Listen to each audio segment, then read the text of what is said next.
In this meditative awareness, allow yourself to feel the after effects of meditation and to integrate them fully into your experience. Notice how you feel. Notice the quality of your mind. Affirm within that this is your true nature. Stripped away of conditioning, of planning, of worry,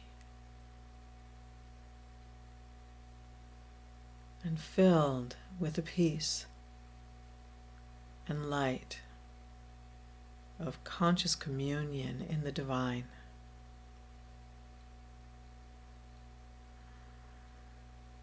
We meditate to make room for that experience. Open your heart and send loving kindness to all people everywhere without exception. And then if you feel led to individuals in your life, see them healthy, happy, whole and complete, all needs met. Radiate this loving kindness around and within yourself to bless your own life. Know that you are blessed by having clear awareness, joy, peace in mind, body, emotions.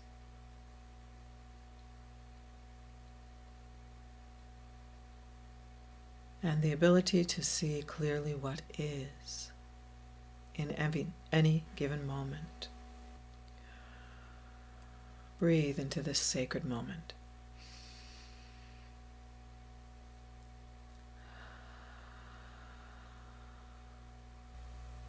Let us seal this time of meditation with sacred sound and send a healing vibration to all points in the universe.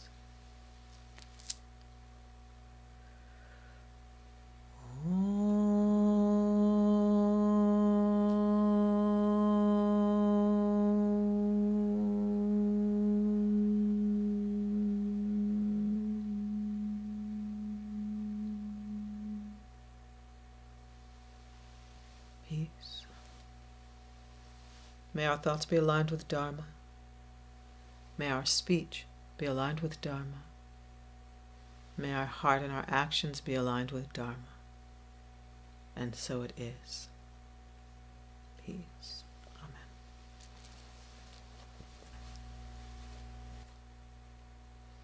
I had a beautiful retreat. I kept saying it was 10 days, but it was 12 days. It was 10 days away from my beloved because I had her for 2 days while on retreat. What a beautiful, beautiful time. I had the opportunity to be at my spiritual home, CSE, and to be with my guru and my guru's guru. It was really refreshing, spiritually rejuvenating, and refreshing to be immersed in the ashram environment and to be in service, preparing the grounds for Mr. Davis's visit. I have to tell you, I went with an open heart and intended to be, quietly on retreat, which I was a lot of the time. And I did offer myself to be in service a little bit while I was there because it's part of my practice to be in service and to be in gratitude for these teachings and for the center, for my teacher, and especially for my teacher's teacher, the amazing Roy Eugene Davis, 87 and sharp as a tack. It was just beautiful to see him. So I offered myself and said, I'd be willing to do a few bits of service while I'm there. Just let me know if you need any support, if there's anything I can do. So, blessings of blessings, the individual who is in charge of, maintaining the grounds and all of the service opportunities for volunteers provides me with 2 opportunities to do the things I love most: to cook for my teacher and the staff, and to renew the gardens with flowers. Oh my goodness, it was so yummy. Just juicy practice. Intermittent rain for the flowers as I planted them. I made 2 of my favorite dishes for the staff. One is a little spicy, and I spent a lot of time trying to tone that thing down. It was so funny. For me, I was like, oh, this is good. A little spicy. Add some water. This is real. Oh my goodness, it's a little spicy. And Franny and I, we eat it probably at least twice as spicy as it was, right? I was really concerned about offering all that spice to the staff and to my teacher, but I did, and they enjoyed it. It was too spicy for some, and it was surprisingly spicy for everyone. But it was really good, and it's a healing soup. I don't know what it is about those ingredients in this soup, but I always feel like it's working its magic and healing me. I always feel really good after I've had it. And then I made another dish, which is my last chance winter stew, I call it. Since it was the end of winter and going to be the first few days of spring, I made an unchickened stew. That was a hit, I must say. It was really hearty, and those who couldn't eat the soup were really glad to have it. It was a fun experience. And I just see their faces. Oh, this is good. Oh, that was fun. Anyway, what I was amazed at is that without knowing me, the service coordinator gave me the 2 exactly right bits of service to do. And it wasn't every day, but, so I got to be in silence one day and to be completely alone a couple of days where there was no one in the retreat house but me. And it was just amazing. For you ladies in the Bay Area, if you ever get the opportunity to stay in Lahiri Retreat House at CSE and to be there for a program or whatever with Yogacharya and to stay over, it is a treat, a pure treat.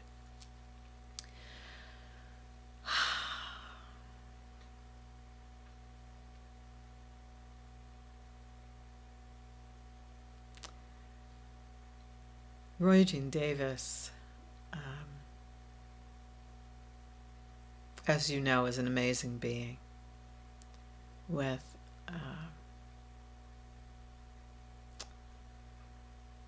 a stellar mind and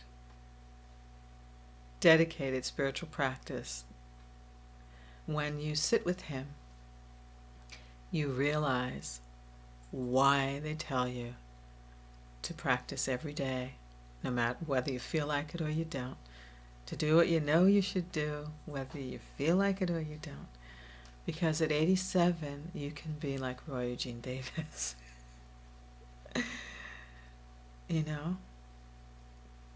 Confident, clear, everything done with excellence and clear. So clear he is. Now that I've known him for many years, I'm not shocked by some of the very direct things that he says. He certainly said some things that could have put off or offended people because of his direct way, and not feeling like anyone should indulge in fantasy or should buy into erroneous ideas. And you can't help but laugh when he says some things, just straight out, like, that's ridiculous. Or, if you believe that, I've got a bridge to sell you. Anyway, but being with him, for me, brings through the spirit of Paramahansa Yogananda. Although they have a very different way of being and different, teaching style, maybe, not so much, and, different background that makes them different personalities, but what he got from Yogananda, he shares with the world freely, and it feels to me exactly the way he received it. For me, and I think for all people who are drawn to this path because of Paramahansa Yogananda, that is a powerful gift. He is the last direct disciple of Paramahansa Yogananda, still teaching, still vibrant and alive. And I felt the magnitude of that being with him. When I read Autobiography of a Yogi, I wanted to run off and fall at the feet of Yogananda and be his disciple. But I was born too late. And I carried a sadness within me for quite some time that I did not get to meet him, and that he didn't get to stay around, and I wasn't born earlier. I had a serious sadness within me. I would read the book and I would study the lessons that he left for all of us to study, and soak up whatever I could from his organization, Self-Realization Fellowship. And I longed for the living teacher. Luckily, or blessedly, I met Yogacharya O'Brien, who teaches the teachings that Yogananda brought here, and with clarity, with skill, and as a woman, that is even more fantastic for me, to have a woman as my teacher who is in this lineage. That is awesome. Not that there are not women in this lineage, because Yogananda's most advanced disciples were women, are women. Yet, it's a different experience to have a living teacher. But what I want to tell you about Yogananda and Roy Eugene Davis is that after being with Roy Eugene Davis and him sharing the teachings of Kriya Yoga in this lineage, I do not feel the longing to meet Yogananda, because I feel I've met him through Roy. And I felt that really deeply being with him this time. I don't think he did anything different. I just am different. And it's um,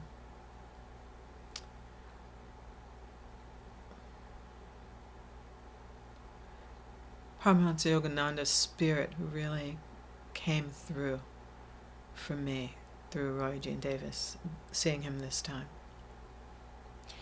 And it kind of just plucked out that longing for me. His consciousness is alive and well in the teachings.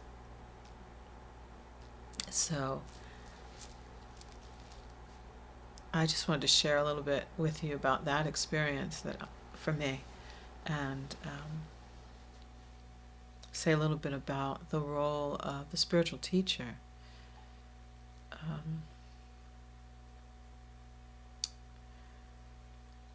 The spiritual teacher is not one to be worshipped or idolized.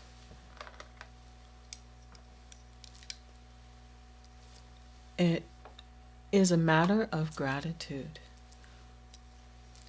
When we realize the enormity of the gift that the spiritual teacher gives through offering these teachings and walking with us while we learn to embody them, is when I think about my teacher, there's nothing I can give back to her that can equal what she gave to me. And it's not just her, it's all of the teachers in this lineage and back before them, where the source of these teachings. If it wasn't for my teacher, for Roy Jean Davis, for Paramahansa Yogananda, for Swami Sri Yukteswar, for Lahiri Mahashaya, for Mahavatar Babaji, and for the seers, the rishis who shared these teachings with the world, I would not be as awake as I am right now. And you would not be as awake as you are right now. I mean, it's your destiny to be awake, and you may have landed on another path if we entered another timeline. But this is where we are, and these are the teachings that actually stuck and made a difference for us. Yes? So, when you think about the guru, when you think about the spiritual teacher, it is their gift of consciousness and just offering what has transformed their lives to you. That is why we bow to them. That is why we serve. That is why we support the work of the teacher, because we want others to have this same opportunity. If you just think for one moment about what these teachings have done for you, and it is no small thing, we are completely transformed. Yes, we have not yet reached maybe some goal that we're striving for. Maybe we don't feel we're fully aware of our enlightened state yet. But there is, I believe there is a guarantee that that will happen as long as we continue to practice with intention and with dedication. There is no better thing that can happen to me in this lifetime. You know, everything else shines because our consciousness shines. So,